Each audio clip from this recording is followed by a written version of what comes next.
According to the World Health Organization, it could take up to 18 months to develop a vaccine against the new coronavirus.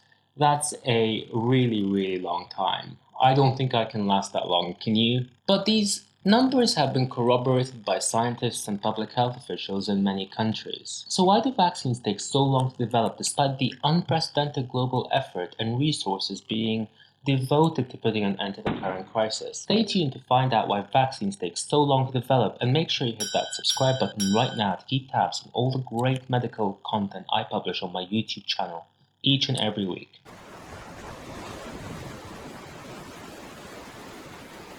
Developing a vaccine against the new coronavirus is the safest way we have to establish herd immunity amongst the population.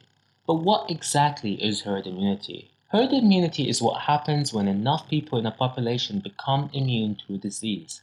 The organism causing that disease is therefore unable to spread, as there are few or no susceptible hosts left for it to infect. So the organism just dies out. With a vaccine in hand, the number of people infected with the new coronavirus can be limited, and life can finally be allowed to go back to normal. Isn't that what we all want? Typically, vaccines take up to 5 years to develop and bring to market. When developing a vaccine, scientists will need to first isolate the disease-causing organism and grow large quantities of it.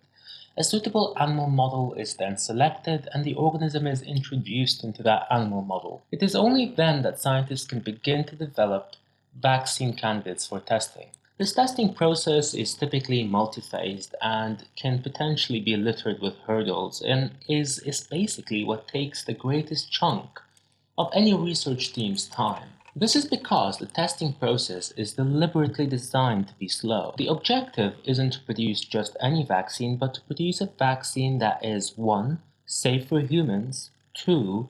One that is shown to produce an immune response, and 3. One that is effective at preventing disease and illness. Understandably, all this takes time, and rushing this process comes with great risks.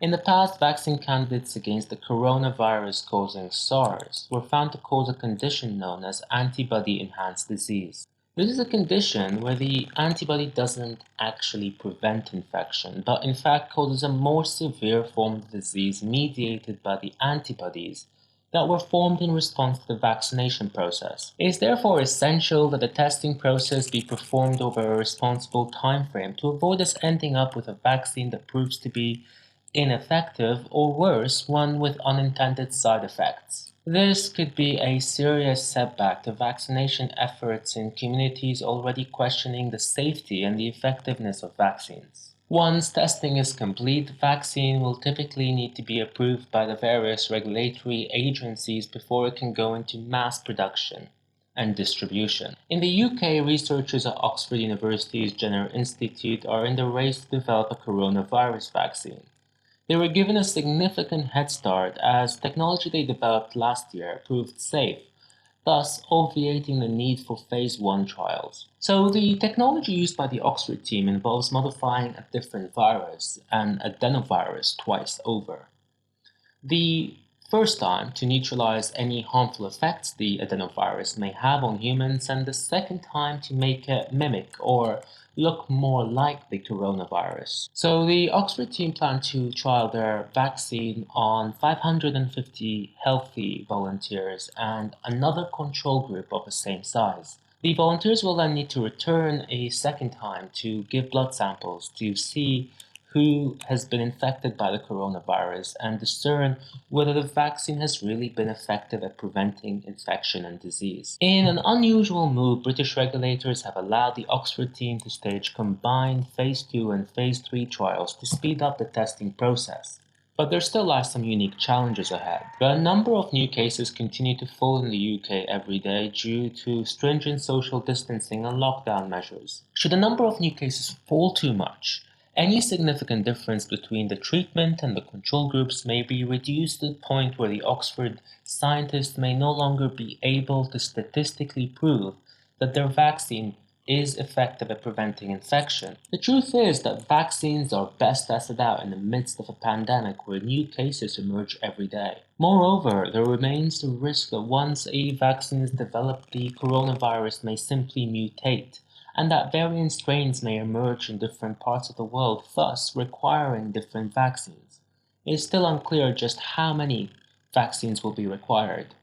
There is room for optimism, however. We are in a really privileged place as we already know so much about SARS-CoV-2, the coronavirus that causes COVID-19, due to sharing 80 to 90% of its genetic material with another well-studied coronavirus, SARS.